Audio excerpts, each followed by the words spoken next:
এক গ্রামে এক জমিদার ছিল এবং জমিদারের ৩ ছেলে ছিল। ৩ ছেলের ৩ বউ এবং জমিদারের নিজের বউ নিয়ে সে বসবাস করছিল গ্রামে।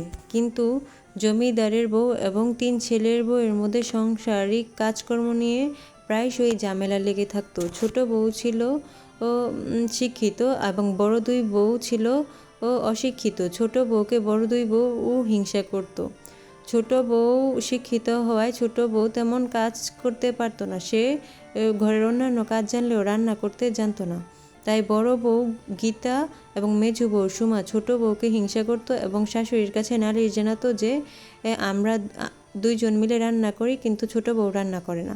তখন শাশুড়ি ছোট বউকে বাড়ির অন্যান্য কাজ যেমন বাসন পেলা মাজা, ঘরবাড়ি ঝাড়ু দেওয়া এবং কাপড় পরিষ্কার করার দায়িত্ব দিল। আবার বড় বউ এবং মেজো বউকে দায়িত্ব দিল যেন তারা রান্নাঘরের কাজ সামলায়, বাড়ির সবার জন্য রান্না করে।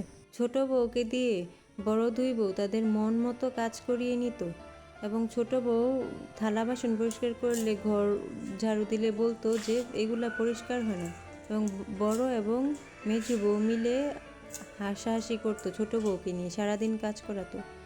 এই দিক দিয়ে ছোট বউয়ের স্বামী মানে জমিদারের ছোট ছেলে বউকে খুব বকাঝকা করতো, সারাদিন এত কাজ করে। কিন্তু বড় বউ এবং মেজো বউ ২ জন মিলে ছোট বউকে বলতো কোনো কাজই করে না, সারাদিন এই অপবাদ দিত। হঠাৎ একদিন গ্রামের সব মানুষ জমিদার বাড়ির সামনে এসে দাঁড়ালো। জমিদার বের হলো এবং বলল, কি হয়েছে, তোমরা এত ভিড় করেছো কেন? সবাই বলল, জমিদার আমাদেরকে বাঁচান, যে গ্রামের মধ্যে একটা লোক এসেছে শহর থেকে এবং তিনি গ্রাম প্রধানের সাথে মিশে আমাদের সব জায়গা কিনে নিতে চায় এবং সেখানে একটি বড় হোটেল বানাতে চায়, এবং তিনি আমাদেরকে বলেছে যে আমাদের জমি দিয়ে দিতে এবং অল্প মূল্যে আমাদের জমি দিয়ে দিতে হবে। এবং গ্রামবাসী জমিদারের কাছে মিনতি করল যেন তিনি গ্রাম প্রধানের সাথে কথা বলে এবং তাদেরকে যেন এই গ্রামে থাকতে দেয়। তারপর জমিদার সবার কথা মেনে গ্রাম প্রধানের কাছে গেল, কিন্তু গ্রাম প্রধান জমিদারের প্রস্তাবে রাজি হলো না। উল্টা আরও জমিদারকে বলল যে তাকে গ্রাম প্রধানের দলে যেতে এবং গ্রামবাসীর পক্ষে কথা না বলতে। সে গ্রাম প্রধান সেজন্য তাকে টাকা দিবে, আর যদি তিনি গ্রাম প্রধানের বিরুদ্ধে যায় তাহলে তার বাড়িও ভেঙে দেওয়া হবে। তখন জমিদার সেখান থেকে চুপচাপ চলে এলো এবং সে ভাবতে থাকলো যে কি হবে, কিভাবে গ্রামের মানুষকে এবং তার নিজের বাড়িকে রক্ষা করা যায়। কিন্তু জমিদার কোনো উপায় খুঁজে পাচ্ছিল না। এভাবে জমিদার ভাবতে থাকলো। হঠাৎ একদিন গ্রামের মধ্যে সব মানুষ ছুটোছুটি করতে লাগলো, কারণ গ্রামের মধ্যে শহরের সেই লোকটা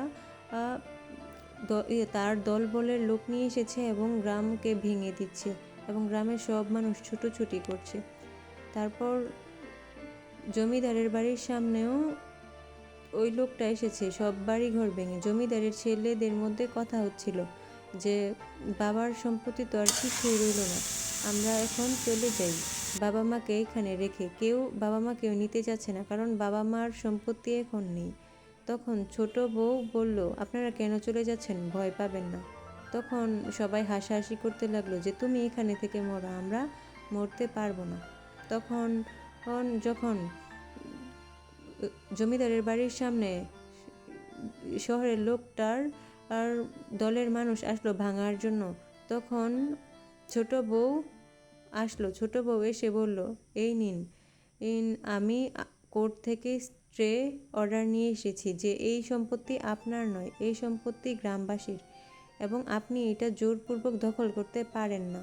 যদি আপনি এইটা জোরপূর্বক দখল করেন তাহলে আপনার আর অনেক দিনের হাজত হতে পারে। আপনি এসব ভুয়া কাগজপত্র নিয়ে গ্রামবাসীকে ভয়ভীতি দেখাতে পারেন না এভাবে। তখন সুমিতা ছোট বউ বলল, আমি হচ্ছি একজন অ্যাডভোকেট, আমি আপনাদেরকে পরিচয় দিইনি, আমি লেখাপড়া করে একটি ডিগ্রি নিয়েছি ওকালতির উপর, তাই আপনি আমার সাথে এই বিষয়ে লাগতে আসবেন না। তখন লোকটি ভয় পেল এবং চলে গেল। তখন আবার গ্রামের সবাই দেখলো দাঁড়িয়ে যে এখানে কি হচ্ছে। যখন দেখলো যে সুমিতা তাদের সবাইকে রক্ষা করছে। তখন সবাই সুমিতার জয় জয় করতে থাকলো এবং সুমিতাকে বাহবা দিতে থাকলো। এভাবেই সুমিতা গ্রামের সবাইকে রক্ষা করলো এবং তার নিজ পরিবারকে রক্ষা করলো। এবং সুমিতার শিক্ষার যে মূল্য তা গ্রামবাসী বুঝতে পারলো এবং গ্রামের সবাইকে তারা শিক্ষার জন্য অনুপ্রাণিত করতে থাকলো।